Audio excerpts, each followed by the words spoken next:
Kemudian salat witir, maksudnya urutan keabdolan. Yang pertama kemarin sudah dibahas, sholat 2 hari raya. Ini yang paling abdol nomor pertama. Dan ini juga disunatkan berjamaah dengan menyaringkan bacaan bagi imam. Nah, kemudian yang nomor 2 adalah sholat khusuf. Sholat khusuf yaitu sholat gerhana matahari. Nah, ini pun juga disunatkan berjamaah, tapi disuruh untuk pelan saja bagi imam, tidak perlu nyaring-nyaring. Sumal khusufi, kemudian kemudian sholat gerhana bulan. Nah, itu urutannya gerhana bulan, dan ini disunatkan nyaring. Nah, kemudian istisqa, nah yaitu sholat minta hujan. Nah, ini semua sholat-sholat yang disunatkan khutbah. Jadi baik sholat 2 hari raya, kemudian sholat gerhana matahari, kemudian sholat gerhana bulan, dan juga sholat minta hujan, itu disunatkan berjamaah. Itu disunatkan berjamaah dan dengan 2 khutbah. Nah, ini. Tapi khutbahnya berudi. Berbeda dengan sholat Jumat, itu khutbahnya berdahulu.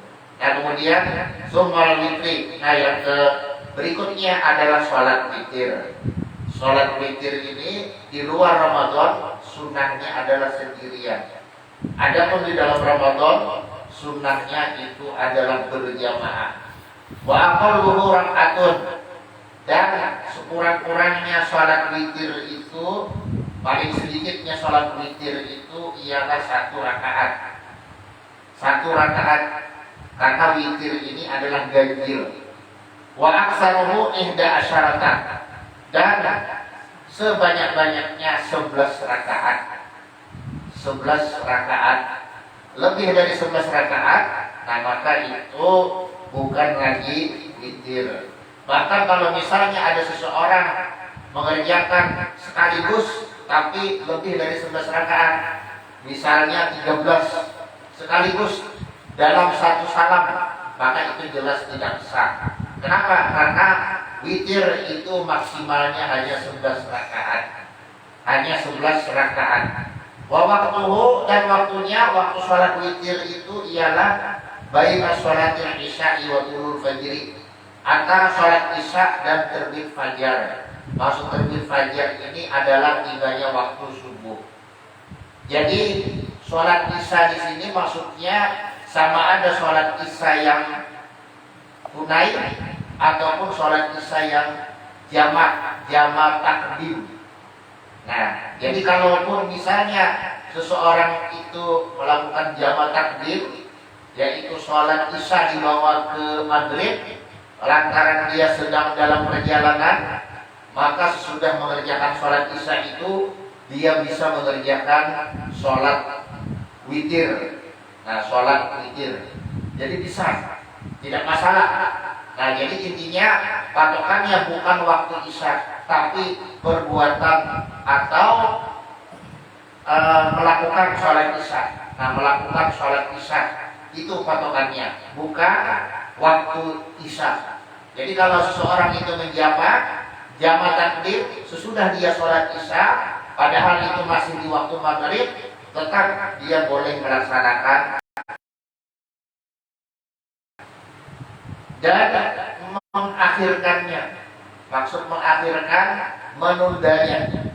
Ba'da sholatil laili, sesudah sholat malam, auli akhirihi, atau pada akhir malam. Idza kana yastaiqidu, apabila adalah ia yakin, maksudnya atau menduga kuat akan terbangun, afdalu, ialah lebih afdal. Jadi kalau dia yakin atau menduga kuat akan terbangun sebelum terbit fajar, maka itu adalah yang lebih afdal sesudah dia melaksanakan sholat malam. Atau misalnya dia tidak melaksanakan sholat malam, maksudnya tahajud, dia misalnya sholat witir saja. Nah, kalau sholat witirnya dikerjakan 3 rakaat, maka itu sudah dapat pahala tahajud menurut sebagian ulama. Kenapa? Karena dia melaksanakan sholat sunnah. Nah, melaksanakan sholat sesudah apa? Sesudah bangun daripada tidurnya, dan itu dianggap sebagai tahajud. Jadi kalaupun dia malas mengerjakan sholat tahajud, dan kemudian misalnya dia sholat witir, dia malas seperti itu, dia langsung saja meringkas sholat witir, maka itu sebenarnya bisa. Jadi menurut sebagian ulama itu sholat witir juga bernilai tahajud karena dia mengerjakannya sesudah bangun daripada tidurnya. Nah, kemudian kita lanjut. Wa yajuzu wasluhu bitasyahudin, dan boleh menyambung witir itu bitasyahudin dengan 1 tasyahud saja, yaitu langsung sekaligus 11 rakaat boleh, langsung sekaligus tidak mengapa. Cuma yang afdolnya itu adalah dua-dua yang afdolnya. Nah, au bitasyahudaini fil akhirataini, atau dengan 2 tasyahud pada 2 rakaat terakhir, yaitu rakaat 10. Nah, itu tasyahud awal. Kemudian rakaat 11 itu tasyahud akhir. Itu pun juga boleh. Nah, kemudian yang sering menjadi pertanyaan itu adalah tentang sholat witir. Sudah misalnya kita kerjakan di bulan Ramadan berjamaah, kemudian kita itu misalnya sholat tahajud, nah, di tengah malam atau di sepertiga malam atau ketika waktu sahur. Nah, khususnya 10 malam terakhir daripada bulan Ramadan. Nah, ini yang sering dipertanyakan, awakah pulang menyambung witir. Nah, itu kalau pakai pendapatnya Syekh Ramli tidak bisa. Tidak bisa, artinya kalau kita mengerjakan sudah 3 rakaat, nah maka yang berikutnya itu hanya sholat sunnah biasa, atau misalnya sholat qiyamul lail saja, sholat untuk menghidupkan atau untuk mendirikan daripada malam bulan Ramadan.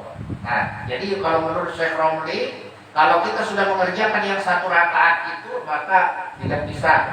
Jadi niatnya kalau misalnya kita hendak melaksanakan sholat tahajud, nah maka itu adalah niatnya sholat tahajud atau sholat malam, nah atau sholat qiyamul lail. Nah, kurang lebih seperti itu.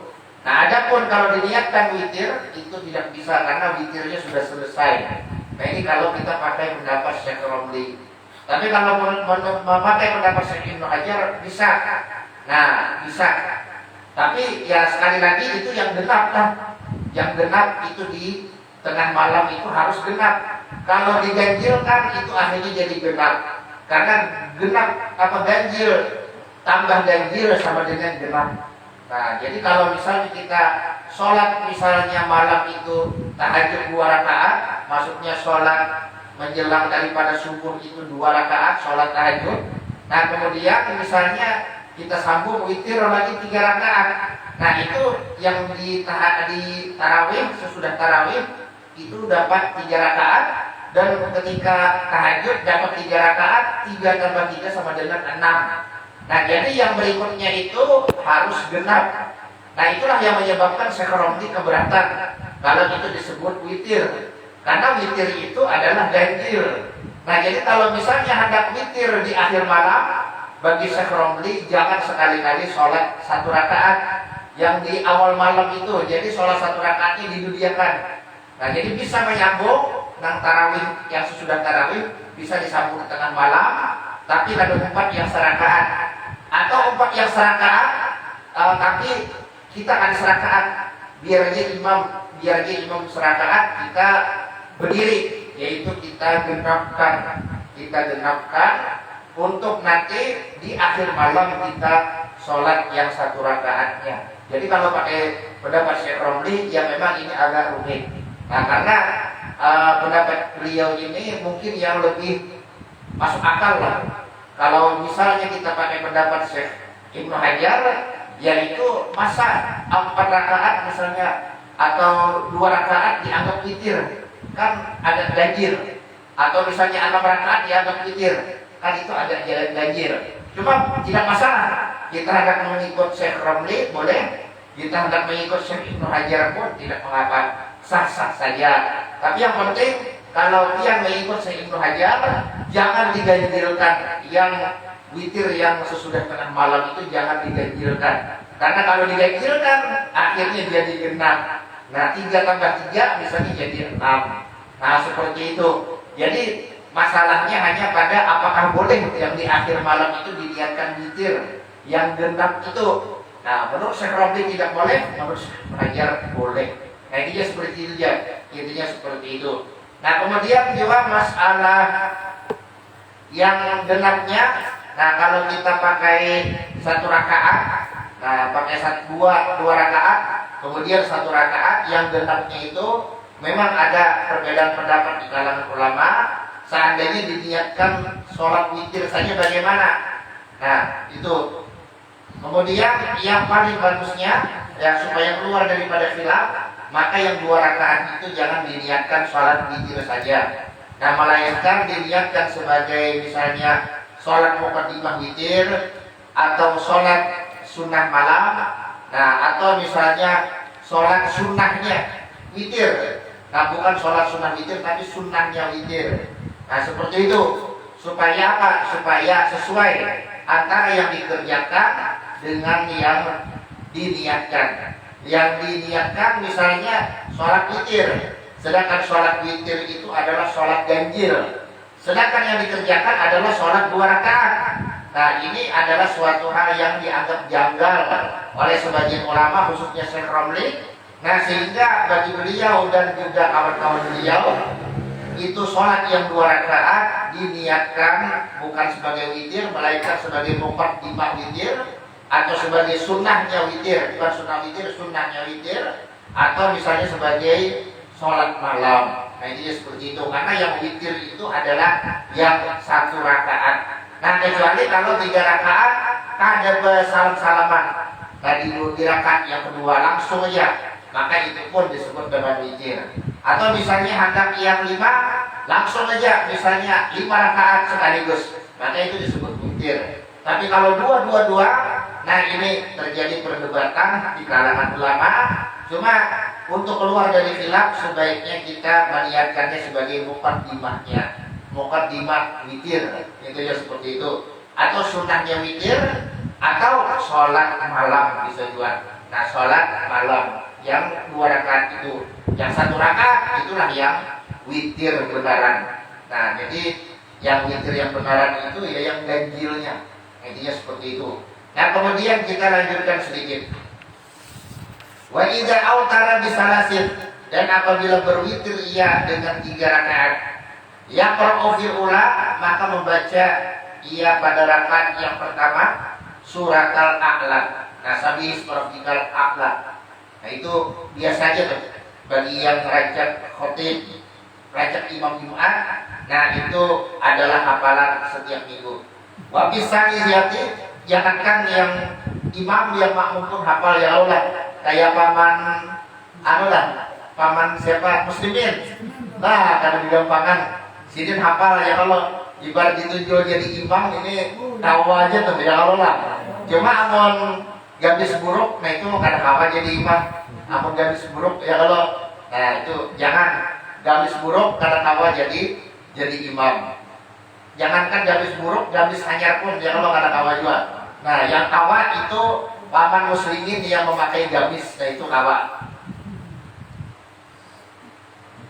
Wakisan yati, dan pada rakaat kedua al-kafirun, surah al-kafirun, qul ya ayyuhal kafirun. Nah ini hanya sekedar yang afdolnya. Kalau diganti lawan yang lain boleh, tapi menyalahi daripada yang afdol. Karena inilah yang diriwayatkan daripada hadis Rasul, yaitu sholat witir 3 rakaat, rakaat yang pertama dan kedua itu sabis rabbikal a'la dan qul ya ayyuhal kafirun. Kemudian yang ketiga waqis salisati muawwidataini, yaitu qul a'udzu birabbil falaq dan qul a'udzu birabbin nas. Nah kemudian lagi ada tambahannya yaitu al-ikhlas. bukan al-muawwidhat, ini al-muawwidhati, ngabujur, al-muawwidhati. 3 ini jamak. Nah, salah lihat tadi. Yaitu surah Al-Ikhlas, kemudian qul a'udzu birabbil falaq, qul a'udzu birabbin nas. Itu adalah termasuk daripada yang disunahkan di dalam witir.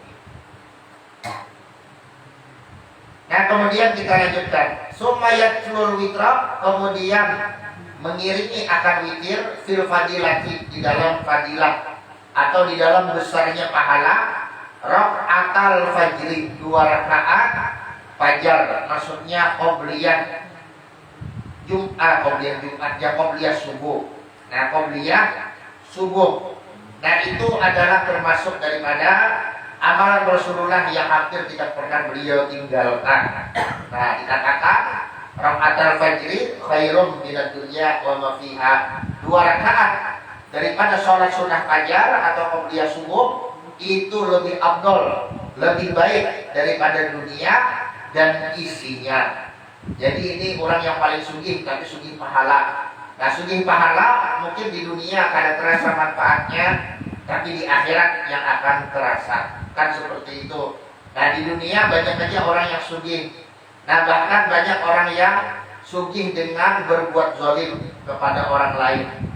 Nah, tapi di akhirat ini beda lagi. Di akhirat mereka-mereka yang zalim itu pasti akan menuai daripada perbuatannya di dunia. Nah, adapun orang-orang yang memperbanyak pahala asalkan dia ikhlas, nah semata-mata mengharap ridhonya, mengharap perjumpaan dengannya di surga, maka apa? Maka itulah orang-orang yang beruntung, orang-orang yang memahami bahwa masa depan yang hakiki adalah alam akhirat. Adapun masa depan di dunia ini hanya sementara. Nah, kayak paman muslimin sudah berapa tahun dia umur? Adalah 50. Oh, sampai lah 45 salah. Lapih dulu lah. Oh, kan sampai berlima. Oh, kan sampai berlima kan? Oh, gitu. Ya mungkin apa 3 kalau lah. Nah, apa 3 ini berarti kada pas di kio paman ya kalau lah ada abang, ada kalau abang muslimin, nah ada yang kan. Nah, jadi sidin ini umur 43 sudah ya Allah. Nah, kalau yang normalnya kalau mengikut Rasul itu 63. Nah, kalau mengikut Rasul 63 berarti nih 20 tahun aja lagi kira. Mudah-mudahan sepanjang lagi pada itu ya Allah. Jangan diambilkan yang 20 tahun lagi ya Allah. Nah, ibarat sidin sugih nih hari ini. Nah, itu paling 20 tahun, 30 tahun ya Allah. 40 tahun lawasakan lah, 50 tahun. Amr sidin sampai umur hampir 100 ya Allah. Nah, itu kalau kita berpikir dengan akal sehat, dengan pikiran yang jernih. Artinya bolehnya di dunia ini sugih, cuma jangan sampai kesugihan itu jadi tujuan sampai kita misalnya berbuat zalim kepada orang lain. Naudzubillah min dzalik. Atau melakukan perkara-perkara yang dilarang oleh Allah Subhanahu wa taala seperti melakukan riba dan sebagainya. Nah, maka itu di dunia memang nyaman, memang punya rumah besar, punya mobil mewah, punya kendaraan lengkap, punya fasilitas ini itu adalah di dunia. Kalau sudah jiun, nah sudah tidak ada lagi yang dibawa. Nah, ibaratnya tuh, tapi jangan jangan diambilkan. Abang muslimin misalnya innalillahi wa inna ilaihi rajiun, jangan diambilkan. Misalnya, nah maka seandainya sidin sugih hari ini, sidin berumah banyak ya Allah. Nah, ini itu pulang bermobil banyak, mobil nih. Nah, kemudian lagi bersepeda motor banyak juga. Nah, tapi ini yang presiden lah, lain ampun orang. Itu pulang bintik misalnya apa misal ya Allah. Tapi apa? Tapi imbas sudah innalillahi wa inna ilaihi rajiun. Ada satu pun yang 4 itu yang hakun menyusul ke dalam liang lahat ya Allah. Malah berpikir, aku ini berapa bagiannya? Kan gitu. Mobil Estrada berapa itu siapa akunnya kena ya Allah. Mobil Avanza siapa akunnya ya Allah. Mobil apa lagi itu tapi larang-larang enggak? Nah, Alphard ya Allah siapa akunnya jual. Nah, mobil apa lagi kada hafal ngarang-ngarangnya. Nah, itu begini. Bon. Nasi kuning. Oh, nasi kuning. Nah, nasi kuning itu bisa juga artinya kan gasan apa juga orang tua, gasan supaya ada pemasukan ya Allah lah. Nah, siapa juga ampunnya taksi kuning? Taksi kuning bujur aja kan taksi kuning coba bosnya bisa diisi berapa 100 menit. Nah ini kan bilang makan sebanjarannya ampun sidin ya, kalau bujur aja sambatannya apa ganjar sidin ya adanya taksi kuning, tapi bosnya tadi bilang makan bosnya. Nah tapi itu seberataan hanya sementara. Pas sidin masuk liang lahat. Nah tidak ada satupun dari bini yang empat tadi umpat bermasuk, malah berpikir, nah ini mobil ampun siapa, ini mobil ampun siapa, ya Allah lah. Tanah ini berapa enak bagianku, nah rumah dan di sini berapa bagianku, nah malah berpikir nanti itu. Nah inilah yang namanya dunia. Dunia ini tidaklah kekal. Artinya apa? Artinya yang menjadi prioritas di dalam kehidupan kita itu adalah masa depan yang hakiki, yaitu masa depan di dalam kubur dan masa depan di akhirat. Nah itu. Nah, tapi banyak orang yang lupa tentang masa depan yang hakiki ini, seolah-olah masa depan yang sebenarnya ada di dunia. Padahal dunia ini hanya mata ghurur. Nah, hanya semacam tipu daya belaka. Ibaratnya itu seperti fata morgana. Dikira dari kejauhan air, setelah didekati sedikit pun tidak ada airnya. Nah, seperti itulah. Dan dunia ini pula seperti air laut. Semakin kita minum banyak, semakin haus kita. Nah makanya itu orang mengarang batu bara ya Allah. Nah sudah sebuting gunung sudah apa kadang ngelempak lagi dasar habis. Nah sebuting gunung habis sudah dikarung, atau menyebelah pulang mencari gunung yang ada batunya. Sudah 2 habis, nah harus menyebelah pulang ada 3 habis. Sampai akhirnya kita 100 pun berlubang-lubang, aku sudah nanti itu ujung-ujungnya tenggelam sudah benua kita ini. Tapi mudah-mudahan itu semua tidak terjadi, amin ya rabbal alamin. Nah itulah bukti ketamakan manusia. Padahal satu gunung aja tuh dihabiskan itu sudah berapa duitnya. Nah sudah cukup gasan hari tua, bahkan mungkin sudah cukup gasan anak istri ketika dia meninggal. Tapi apa? Tapi yang namanya dunia seperti air laut, semakin banyak diminum justru semakin membuat haus, membuat dahaga. Nah inilah yang namanya dunia. Ya mudah-mudahan lah kita dihindarkan oleh Allah Ta'ala daripada hukum dunia alias cinta dunia. Amin ya rabbal alamin. Nah kemudian kita lanjutkan. Summa rak'atani qabla zuhri awil jum'ati. Kemudian 2 rakaat sebelum zuhur atau sebelum Jumat. Nah itu kalau hendak lagi ditambahi 4 rakaat bagus juga. Nah cuma yang muakkadnya 2 rakaat, yang muakkadnya. Maksud yang muakkad ini yang hampir-hampir tidak pernah ditinggal oleh Rasulullah. Nah itu dijaga oleh sidin, yaitu 2 rakaat sebelum zuhur atau dikiaskan kepada zuhur Jumat. Nah sekalipun ada yang menganggap tidak ada hadis yang sahih tentang qabliyah Jumat, nah tapi itu ada beberapa asar yang menunjukkan bahwasanya qabliyah Jumat itu memang ada dan juga dengan jalur kias, yaitu dikiaskan kepada zuhur. Nah maka setiap waktu daripada sebelum mengerjakan zuhur, sholat zuhur maksudnya waktunya sudah masuk, nah tapi belum sholat zuhur, maka kita disunahkan untuk sholat sunnah. Begitu juga Jumat, nah sebelum kita mengerjakan sholat Jumat, disunahkan sholat Jumat, yaitu qobliyah. Nah qobliyah ini adalah persiapan. Jadi qobliyah ini ibaratnya persiapan. Sekira pikiran kita terfokus kepada Allah Subhanahu wa Ta'ala. Ibaratnya itu pemanasannya. Nah ibarat mesin dipanasi dulu. Jadi waktu berjalan sudah kemana kan gitu nah, kita bawa berjalan kemana ya mesinnya nyaman. Nah mesinnya rada kaku. Nah ketika sudah dipanasi. Nah jadi itu qobliyah, maksudnya adalah sebagai pemanasan untuk kita mencoba mengumpulkan pikiran kita, memfokuskannya kepada Allah Subhanahu wa Ta'ala. Wa rak'atani ba'dahuma, dan 2 rakaat sesudah keduanya. yaitu sudah zuhur dan Jumat. Nah itu adalah sunnah juga 2 rakaat. Ini adalah sunnah muakkad yang hampir tidak pernah ditinggalkan oleh baginda Rasul. Wa raka'atani ba'dal maghribi, dan 2 rakaat sesudah maghrib. Wa ba'dal isya'i, dan sesudah isya. Nah inilah yang muakkad. Inilah yang muakkad. Sekali lagi, qobliyah yang muakkad itu adalah qobliyah zuhur. Nah qobliyah zuhur itu yang muakkad. Nah kemudian ba'diyah yang muakkad itu adalah ba'diyah zuhur. Nah kemudian ba'diyah maghrib dan ba'diyah isya. Nah itulah. Dan yang paling afdol itu adalah qobliyah subuh. Nah itu yang paling afdol lagi, qobliyah subuh. Tertinggal tadi. Jadi qobliyah yang paling afdol itu adalah qobliyah subuh, kemudian qobliyah zuhur. Nah kemudian tentang ba'diyah, yaitu ba'diyah zuhur, ba'diyah maghrib dan ba'diyah isya itu paling afdol, maksudnya paling banyak pahalanya daripada selain ini. Karena ada juga qobliyah maghrib dalam mazhab Syafi'i ada. Kalau dalam mazhab Hanafi kalau tidak salah tidak ada qobliyah maghrib, tapi dalam mazhab kita ada qobliyah maghrib, tapi tidak muakkad.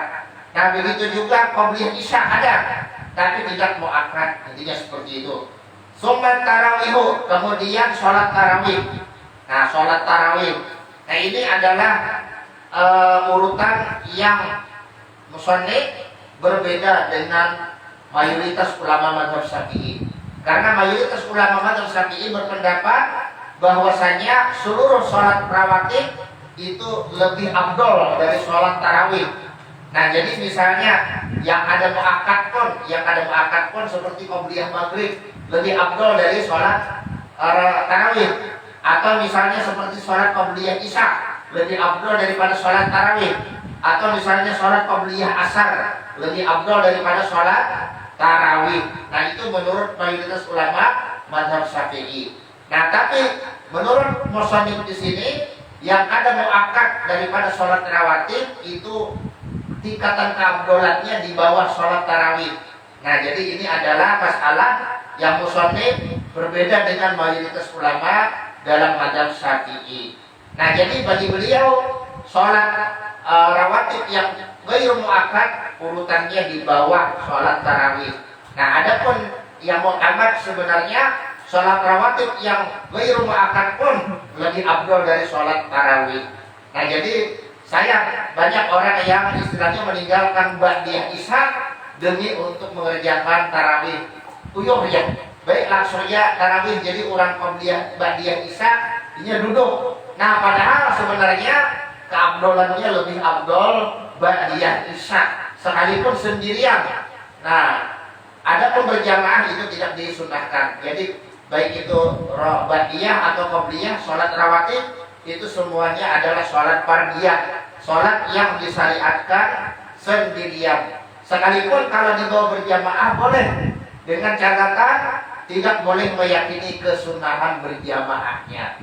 Sama seperti sholat isyraq, nah sholat duha, nah itu tidak disyariatkan berjamaah. Tapi kalau misalnya kita kerjakan berjamaah itu boleh, tapi dengan catatan tidak boleh meyakini kesunahan berjamaahnya. Nah seperti sholat tasbih begitu juga. Yang sunahnya itu adalah sendiri, yang disyariatkan itu adalah sendiri. Nah sholat hajat sama, itu yang disunatkan, yang disyariatkan adalah sendiri. Tapi kalau dibawa berjamaah boleh, dengan syarat kita tidak meyakini kesunahan berjamaahnya. Artinya antara berjamaah dengan tidak berjamaah pahalanya sama. Nah tidak ada kelebihan untuk jamaahnya karena memang tidak disyariatkan. Nah itu untuk sholat rawatib dan yang seumpamanya seperti yang udah sebutkan tadi, seperti duha, isyraq, hajat, tasbih dan seterusnya. Nah ada tarawih ini jelas sunahnya adalah berjamaah. Sendirian bolehnya juga, sendirian boleh, tapi terkurang. Wahia, nah kecuali perempuan memang yang sunahnya di rumah dan itu lebih afdol bagi perempuan. Kalau bisa berjamaah maka dia berjamaah dengan sesama perempuan misalnya. Tapi kalau tidak berjamaah tidak masalah. Nah karena memang secara mutlak perempuan itu afdolnya sholat di rumah. Intinya seperti itu. Kalau ke masjid kan ya boleh aja juga, gak ada masalah. Gak ada masalah asalkan jangan menimbulkan fitnah. Nah intinya seperti itu. Amal menimbulkan fitnah, nah jelas itu apa namanya tergantung daripada bagaimana fitnahnya. Nah amal misalnya sengaja mengundang fitnah di masjid, nah membuat perhatian para lelaki tertuju kepadanya, kalau niatannya seperti itu, ya itu bisa sampai ke halaman. Nah jadi intinya masalah keabdolan itu tergantung, masalah keabdolan itu untuk perempuan adalah di rumah. Di masjid boleh. Nah cuma kalau ditanya mana yang abdolnya, sholat tarawih di rumah atau di masjid bagi perempuan, maka jelas yang abdol adalah sholat tarawih di rumah bagi perempuan. Adapun bagi laki-laki sebaliknya, yang abdol adalah di masjid dengan berjamaah. Wahiyya isruna raka'atan, dan sholat tarawih itu, dan dia maksudnya sholat tarawih itu 20 rakaat. Kalau dikurangi kan boleh juga sahaja, tapi apa pahalanya kurang. Nah yang penting kita meyakini sholat tarawih itu adalah 20 rakaat. Nah sesuai dengan ijma daripada para sahabat, yaitu ketika Sayyidina Umar menggagas kembali sholat tarawih berjamaah setelah ditinggalkan oleh Rasulullah, yang beliau sholat tarawih hanya kalau tidak 2 atau 3 malam. Nah karena khawatir disangka wajib, maka beliau pun sholat tarawihnya di rumah saja sesudah itu. Zaman Sayyidina Abu Bakar sama, masing-masing sholat tarawih di rumah. Nah kemudian zaman Sayyidina Umar, lalu beliau pun mempelopori sholat tarawih berjamaah, yaitu dengan bilangan 20 rakaat, dan tidak ada satupun daripada para sahabat yang mengingkarinya, termasuk Siti Aisyah. Nah yang dikatakan beliau pernah meriwayatkan bahwa Rasulullah tidak sholat di dalam Ramadan dan di luar Ramadan kecuali 11 rakaat. Nah itu menurut kebanyakan fuqaha maksudnya adalah sholat witir, bukan sholat tarawih. Karena sholat witir itu ada di dalam Ramadan dan ada di luar Ramadan. Nah ada pun sholat tarawih, nah itu menurut mayoritas ulama bukan sholat witir. Nah itu adalah sholat khusus, yaitu sholat mendirikan malam yang pernah dikerjakan oleh Rasulullah berjamaah 2 atau 3 malam, kemudian beliau tinggalkan. Nah kemudian ini dihidupkan lagi oleh Sayyidina Umar radhiyallahu anhu. Nah dengan tata tertib yang tidak pernah dikerjakan oleh Rasulullah, tapi disetujui oleh para sahabat. Apa itu? Yaitu setiap 2 salam istirahat. Setiap 2 salam istirahat, sampai akhirnya namanya pun di latar belakangi dari perbuatan itu, yaitu setiap 2 rakaat salam, 2 rakaat salam, sehingga disebut tarawih yang merupakan jamak daripada tarwihah. Tarwihah jamaknya adalah tarawih, tarwihah artinya istirahat, yaitu istirahat sesudah 2 salam. Nah jadi sesudah 2 salam mereka santai, kemudian mereka tawaf. Kemudian mereka melanjutkan lagi, sesudah 2 salam mereka santai, kemudian mereka tawaf. Nah begitulah. Nah kalau kita diisi dengan pembacaan sholawat dan tarawih kepada para sahabat, dan gitu, artinya menunjukkan bahwa kita harus sunnah wal jamaah. Makanya orang-orang Syiah ada pun tarawih. Kenapa? Nah Sayyidina Al-Khalifatul Awal, jadi Sayyidina Abu Bakar Siddiq radhiyallahu anhu, ya Allah, nah itu telinganya panas mendengar radhiyallahu anhu. Artinya mudah-mudahan Allah Ta'ala meridhoi daripada Sayyidina Abu Bakar. Nah mereka adalah orang-orang yang membenci Sayyidina Abu Bakar. Kemudian lagi Al-Khalifatus Tsani, ya Allah, Sayyidina Umar bin Khattab radhiyallahu anhu atau radhiyallahu anhu. Nah itu kan jawaban jamaah radhiyallahu anhu. Nah itu panas, makin bertambah panas lagi telinga orang-orang Syiah. Nah oleh karena itu mereka tidak tarawih. Nah jadi di antara perbedaan antara kita dengan Syiah itu mereka tidak tarawih. Nah kemudian ada Syiah yang di Yaman itu Syiah Zaidiyah, Syiah yang paling moderat, yang paling mendekat Ahlus Sunnah, tapi mereka tarawihnya kada hakul yang 20. Mereka menganggap yang 20 itu tidak benar. Nah yang 20 itu dihidupkan oleh Sayyidina Umar, mereka tidak suka dengan Sayyidina Umar. Jadi mereka mengambil pendapat bahwa sholat tarawih hanya 11 rakaat. Padahal yang 11 itu pun juga diriwayatkan oleh Siti Aisyah. Nah, cuma ada lagi rasanya riwayat dari Ibnu Mas'ud dan lain-lain yang dianggap sebagai loyalis daripada Sayyidina Ali, sehingga mungkin itulah sebabnya mereka mengambil yang 11 rakaat. Jadi orang-orang Syiah Zaidiyah yang ada di Yaman itu tarawihnya hanya 11 rakaat. Nah, hanya 11 maksudnya 8 tambah 3. Nah, 8 tarawihnya, 3 witirnya. Nah, itu. Jadi mereka tidak mau yang 20 karena yang 20 ini dihidupkan oleh Sayyidina Umar, sedangkan Sayyidina Umar itu dibenci oleh mereka. Nah, jadi susunan yang seperti ini itu susunan yang baru yang tidak dicontohkan oleh Rasulullah. Tapi para sahabat semua setuju bahwasanya sholat tarawih yang dikerjakan oleh Sayyidina Umar dengan susunan itu tidaklah dipermasalahkan, tidaklah dipertentangkan dalam hukum agama, tidaklah dianggap sebagai bid'ah yang sesat atau bid'ah yang buruk. Nah, makanya Sayyidina Umar pun mengatakan nikmatul bid'atu hadihi. Nah, sebaik-baik bid'ah inilah presiden. Nah, yaitu sholat tarawih dengan gaya yang dipelopori oleh beliau dan para sahabat yang tidak pernah dikerjakan oleh Rasulullah, yaitu setiap 4 salam santai, minum-minum, kemudian tawaf. Setiap 4 salam santai, minum-minum, kemudian tawaf. Nah, jadi itu sama sekali tidak pernah dicontohkan oleh Rasulullah. Nah, tidak pernah Rasulullah mencontohkan seperti itu. Setiap 4 salam santai, kemudian tawaf, tidak pernah. Nah, tapi bagi para salaf, para sahabat misalnya, nah, bid'ah itu ada 2. Ada yang hasanah, ada yang qabihah atau sayyi'ah atau dolalah. Nah, itu. Nah, sehingga pemahaman bid'ah terbagi 2, ada bid'ah yang baik dan ada bid'ah yang buruk. Ini 2 dianut oleh tabi'in. Nah, dianut oleh tabi'in dan seterusnya sampai kepada mayoritas ulama Ahlus Sunnah wal Jamaah. Nah, ada pun sebagian daripada kelompok mereka menganggap yang tidak dicontohkan oleh Rasulullah itu semuanya adalah bid'ah sayyi'ah, bid'ah qabihah atau bid'ah dhalalah. Nah, ini adalah pemahaman yang bertentangan dengan mayoritas salafus saleh. Intinya seperti itu. Nah, kemudian kita lanjutkan lagi. Jadi kalau qolir misalnya asal kita meyakini bahwa sholat tarawih 20 rakaat, bolehnya dikurangi, paham ya Allah. Jadi selanjutnya aku uyuh 10 rakaat aja, ada masalah, paham ya Allah. Nah, uyuh istilahnya nih 12 rakaatnya sudah. Nah, atau misalnya berapa? Atau misalnya 14 rakaat aja. Nah, atau 8 rakaat aja, ada apa juga. Tapi pahalanya jauh lebih kurang daripada yang 20. Intinya seperti itu. Kemudian mau yusallimu min kulli raka'ataini. Nah, ini syarat dalam mazhab Syafi'i, ini syarat. Dan salam dia daripada setiap 2 rakaat. Nah, ini adalah syarat.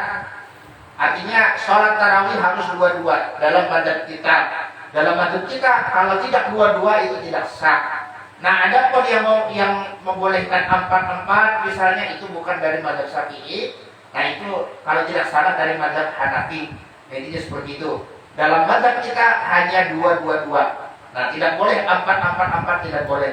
Wa waqtuha bainal isya'i wal fajri. Dan waktunya, waktu tarawih itu adalah antara isya dan fajar, artinya terbit fajar.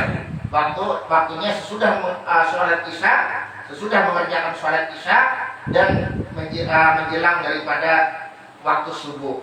Nah, jadi kalau sudah sampai waktu subuh berakhirlah waktu sholat tarawih. Nah, jadi yang dimaksud isya di sini sekalipun jamak takdim. Nah, jadi sekalipun jamak takdim. Jadi misalnya paman siapa? Paman ya abang muslimin misal ya kalau lah. Si dia misalnya berombongan kemana kelak? Ke Jakarta karena ada urusan. Nah, misalnya anggaplah misalnya paman muslimin seorang pejabat, nah ada di Jombang. Nah, dipanggil ke Jakarta untuk suatu hal. Nah, lalu si Din pun ke sana pada bulan Ramadan. Nah, jadi si Din misalnya nih menjamah dia sudah. Ya, karena kan istilahnya setubatnya juga di Jakarta paling semalam 2 malam boleh. Nah, maka si Din menjamahnya jamaah takdim misalnya sholat maghrib kemudian sholat isya. Nah, langsung jamaah takdim. Maka sesudah sholat isya itu bisa si Din tarawih. Padahal apa? Padahal waktu isya belum belum sampai. Tapi patokannya di sini sekali lagi bukan waktu isanya, tapi mengerjakan sholat isanya. Maksudnya kalau dijama dengan jama takdim, maka itu bisa dilakukan. Nah itu boleh, sah-sah saja. Paham jangan lupa, sah-sah saja. Sama kayak sembahyang witir tadi. Kalau kita jama takdim, nah misalnya abang muslimin ke Amuntai, nah lalu sidin misalnya kan berjalannya malam atau misalnya bermalam di Amuntai semalaman, nah maka itu sidin bisanya imbas sholat isya langsung witir. Maksudnya sholat isya yang dijamak dengan jamak takdim, langsung witir kata Bapak. Summat duha. Nah kemudian yang berikutnya adalah duha. Nah itu adalah sholat yang terabdol berikutnya.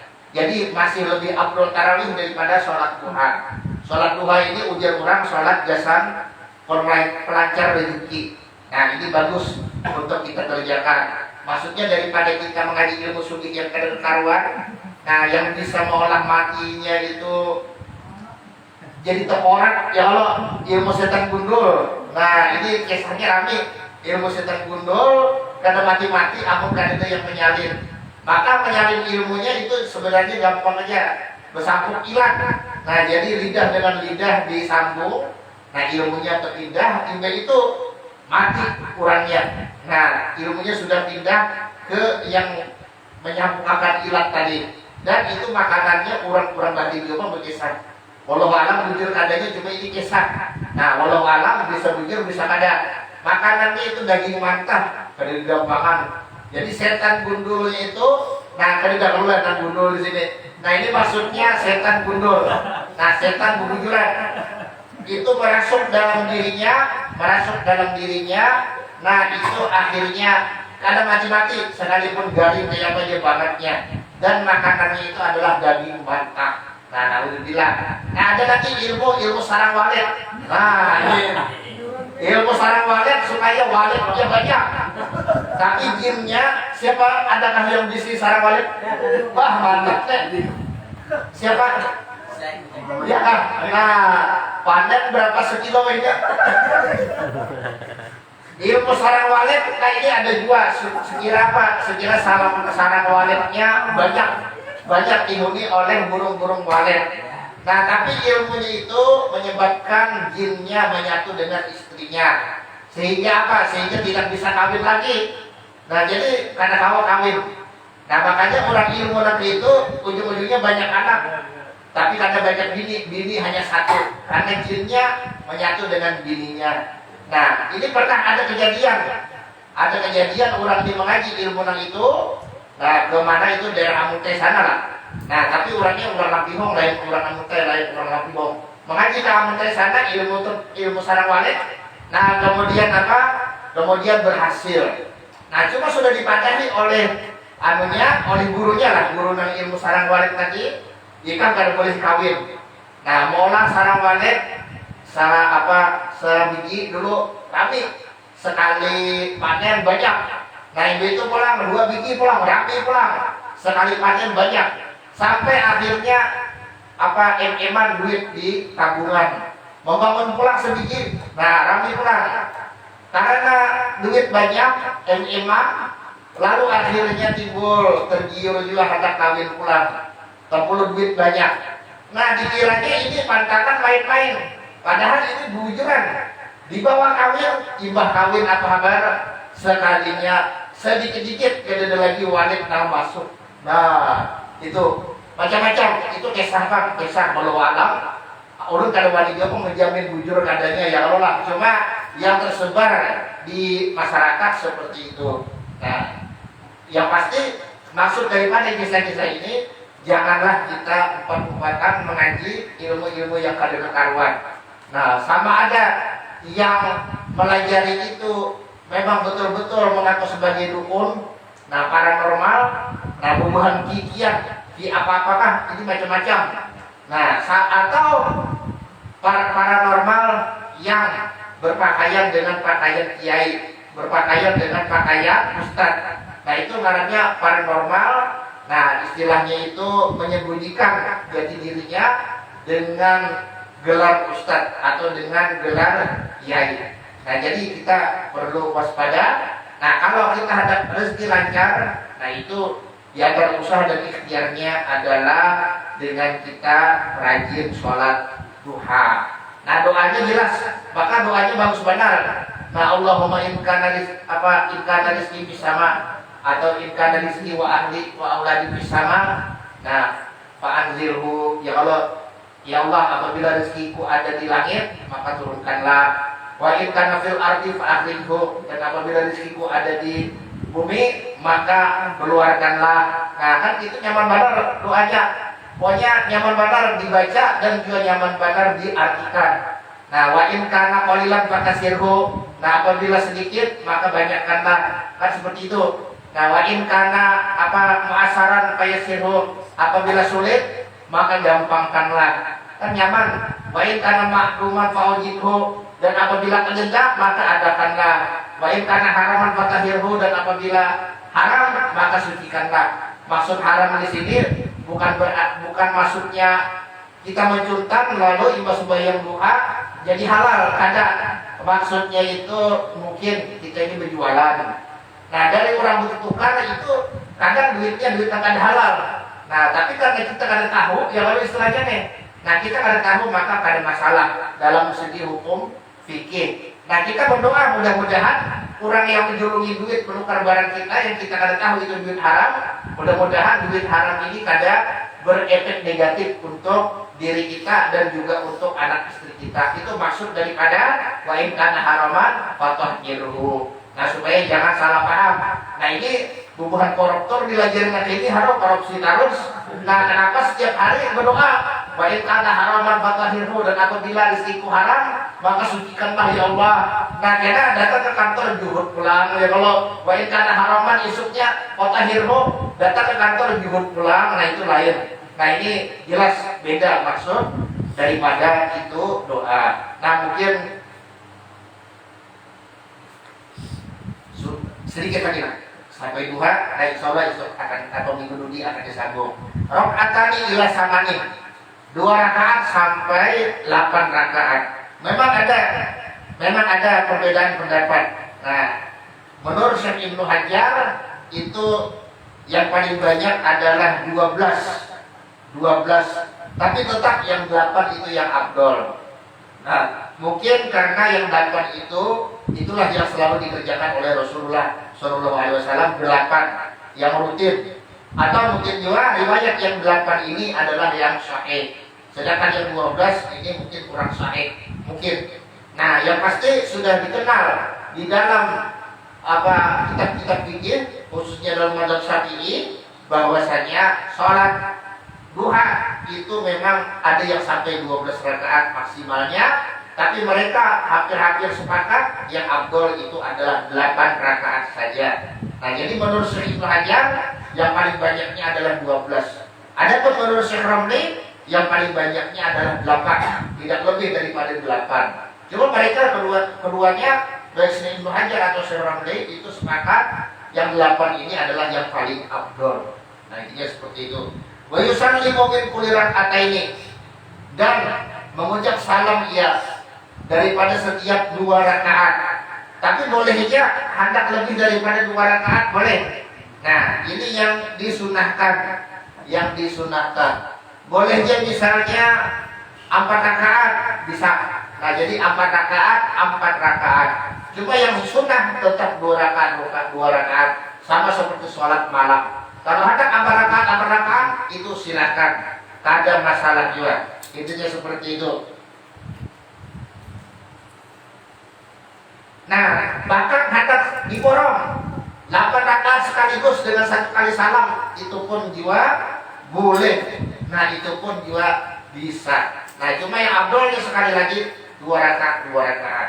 Beginilah ba'da irtifai syamsi ilal istiwa'i, yaitu sesudah terangkatnya matahari.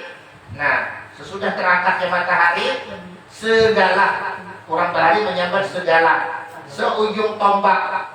Nah itu ukurannya berapa menit? Yaitu 4 kali 4 sama dengan 16 menit. sesudah tulu atau terbit fajar. Jadi terbit matahari. Jadi kalau misalnya terbit matahari genap jam 6 ini kan cuma misal. Karena waktu ini beda-beda. Nah, ini langsung sumbangan di subuh. Nah, maghrib sholat dua, zuhur pas sholat besok. Nah, karena mungkin sekitar 2 bulan atau 3 bulan yang akan datang mulai bukan dor, mulai betul-betulan. Nah, ini coba misal jam 6 pas tulu atau terbit matahari. Nah, itu jam 6 lewat 16 menit itu adalah waktu di mana matahari naik segala atau seujung tombak. Intinya seperti itu. Jadi sesudah matahari itu naik seujung tombak atau segala, yaitu 16 menit sesudah terbit terbit matahari. Jadi kalau terbit matahari jam 6 lewat 16 itu adalah waktu daripada masuknya duha. Nah, cuma apa? Sampai istiwa, maksudnya sampai sebelum zuhur. Nah, kalau sudah gelincir zawal itu zuhur. Wa takhiruha dan menunda sholat duha ila rub'in nahari afdalu, kepada seperempat siang, yaitu jam 8-an atau lebih sedikit itu lebih afdol. Nah, jadi yang seperempat hari itu yang lebih afdol. Adapun yang begitu naik matahari seujung tombak kita langsung sholat duha itu kurang afdol. Jadi intinya apa? Intinya waktu sholat duha dengan waktu sholat isyraq itu sama, tidak ada beda. Bahkan ada yang menganggap sholat isyraq dan sholat duha itu satu. Nah, satu aja, yaitu sholat isyraq bisa, sholat duha bisa satu. Nah, tapi ada yang mengatakan berbeda. Isyraq dua, duha dua. Dan kalau kita hendak dapat pahala, ya kita ambil yang mengatakan berbeda. Jadi bagaimana teknisnya? Begitu matahari naik segala atau 16 menit sesudah terbit matahari kita sholat isyraq. Nah, kemudian kita santai, entah makan dan sebagainya, beraktivitas seperti biasa. Apabila sudah sampai jam 8-an atau lewat sedikit kita sholat duha, itu yang paling afdol. Nah, wallahu a'lam bishawab. Ada pertanyaan? Silakan. Ada pertanyaan? Nanya pagi bersungsung subuh. Nah, jadi bagus jualan kita bersungsung sedikit ya Allah. Kalau abang muslimin hendak jadi imam ya Allah. Nah, untuk subuh. Oh, gitu. Isyraq tuh nam tepat mana jam berapa dulu? Ya tadi isyraq tadi waktunya sama dengan waktu duha. Permulaan waktu isyraq sama dengan permulaan waktu duha, yaitu apabila terbit matahari. Nah, kemudian kita menunggu sebentar 16 menitan itu sudah masuk waktu isyraq. Jadi yang di hatinya dijadwalin sekian. Kalau terbit matahari jam 6 berarti jam 6 lewat 16 menit. Karena seujung tombak itu sama dengan 4 derajat. 1 derajat itu 4 menit, jadi 4 kali 4 sama dengan 16. Jadi 16 menit sesudah waktu terbit matahari. Intinya seperti itu. Itulah waktu masuknya sholat isyraq. Nah, itu sama dengan waktu sholatnya dengan waktu sholat duha. Itu sama. Nah, cuma kalau hendak yang lebih afdol, sholat isyraq dulu, itu makan, minum, beraktivitas seperti biasa. Bila sudah jam 8 lewat sembahyang duha. Intinya seperti itu. Ada lagi pertanyaan? Silakan aja. Tadi ulun tahu mendalam salat duha tadi. Oke. Yang datang malam. Oke. Abdalnya berapa rakaat? Yang abdolnya 8. Nah, jadi 8 yang abdolnya. Baik menurut Syekh Ibnu Hajar atau menurut Syekh Ramli, yang abdolnya 8. Nah, itu. Jadi bisa 22, itu yang paling abdol 22. Bisa 4 boleh juga. Ada sekaligus sebutkan 8-nya, 1 salam pun boleh. Nah, cuma kurang abdol. Sekali lagi yang abdol 22. Nah, itu yang abdol, seperti sholat malam juga. Yang abdol adalah 2. Nah, itu. Tapi kalau tarawih sekali lagi syarat 22 itu adalah syarat dalam mazhab kita. Bila ada 22 itu kada sah. Nah, kalau ada pun sholat lainnya itu kada masalah. Misalnya sholat witir langsung 11 boleh. Nah, atau misalnya 4 pun kada masalah. Nah, apa-apa. Itu hanya terakhir 1 pun boleh. Kan gitu. Nah, Nah, cuma untuk sholat tarawih wajib dua-dua menurut mazhab kita, mazhab Syafi'i. Nah, ada nggak lagi pertanyaan? Ada nggak lagi pertanyaan? Kalau Mbak Isa timbah tarawih Bang. Iya, itu masih ada waktu. Nah, jadi yang penting waktu Isya belum habis, masih ada waktu untuk ba'diyah. Nah, masih ada waktu untuk ba'diyah. Jadi sebelum habis waktu Isya masih bisa ba'diyah Isya. Nah, sama kayak yang lainnya. Sebelum habis waktu zuhur, nah masih bisa sholat ba'diyah zuhur, yaitu adaan. Adaan bukan kodoan, adaan. Nah, intinya itu adaan. Pun kalau hendak mengkodok, nah itu harus yang zuhur yang berikutnya. Kalau hendak mengkodok daripada qobliyah atau ba'diyah yang tertinggal, nah harus zuhur yang berikutnya. Karena qobliyah dan ba'diyah ini sama ada adaan atau kodokan, syaratnya harus masuk waktu, yaitu waktu zuhur untuk qobliyah dan ba'diyah zuhur, waktu asar untuk qobliyah asar. Adapun ba'diyah asar tidak ada. Jadi seperti itu. Waktu maghrib untuk qobliyah dan ba'diyah maghrib. Nah, paham ya Allah. Jadi kalau misalnya ditunda Pak, ya sah saja sebenarnya, tidak ada larangan untuk menunda ba'diyah. Nah, intinya seperti itu. Yang penting kalau adaan itu waktunya masih ada, yaitu waktu isanya masih ada. Kecuali kira ada kodokan, maka menunggu malam budi, yaitu menunggu masuknya isya malam budi. Nah, bisa mau kodo daripada qobliyah atau ba'diyah isya yang tertinggal malam tadi. Nah, paham ya Allah, intinya kayak itu tuh. Ada nggak lagi kira-kira yang ada bertambah? Silakan. Cuma intinya sholat ba'diyah isya, nah itu lebih abdul dari tarawih. Nah, bahkan qobliyahnya pun menurut mayoritas ulama dalam mazhab Syafi'i, qobliyahnya yang ada muakkad pun itu lebih abdul dari sholat tarawih. Ya seperti itu. Ada nggak lagi pertanyaan? Ada lagi Gini. masalah kodaan itu sesuai di 5 waktunya kan, umpamanya maghrib, waktu maghrib bisa Itu khusus yang aja, khusus rawatib, mengkodok sholat sunnah yang luput daripada rawatib, yaitu qobliyah dan ba'diyah. Nah, adapun untuk fardu itu lebih aja. Nah, misalnya kan mengkodok isya di waktu subuh, tidak ada masalah. Sama ada sebelum subuh atau sesudah subuh, tidak masalah. Intinya itu. Nah, itu iya sih yang juga. ini ada barang aja istilahnya tuh kan di waktu malam boleh juga. Misalnya kan dia ketinggalan zuhur atau ketinggalan asar, biar kodok di waktu malam, maghrib misalnya nggak isya, itu sah saja juga. Ada yang bahaya-bahaya itu agak Nah, itu karena terkait waktu untuk urusan mengkodok yang wajib. Nah, itu yang ulun bicarakan adalah mengkodok rawatib. Nah, yaitu qobliyah dan ba'diyah. Maka itu syaratnya harus masuk waktunya. Nah, paham ya Allah. Nah, ada pun yang fardu itu begilah aja. Nah, hendak mati pun bisa. Nah, itu yang itu tuh. Ada nggak lagi pertanyaan kira-kira? Ada, sudah lama pelajarannya di sini ya Allah. Iya. Ada ingat lagi lah. Iya. Ada nggak lagi pertanyaan kira-kira? Ada nggak lagi pertanyaan? Apa kira-kira nyaman ditutup ya Allah? Apalagi nih biar abang muslimin pindah dingin-dingin ya Allah. Nah, ini. Nah, mana pengantin kita mana? Ada turun. Ayo hujan. Nah, turun lah. Tapi rasa ada tadi. Oh, beda-beda. Oh, lain. Oh, sidin bela rasanya.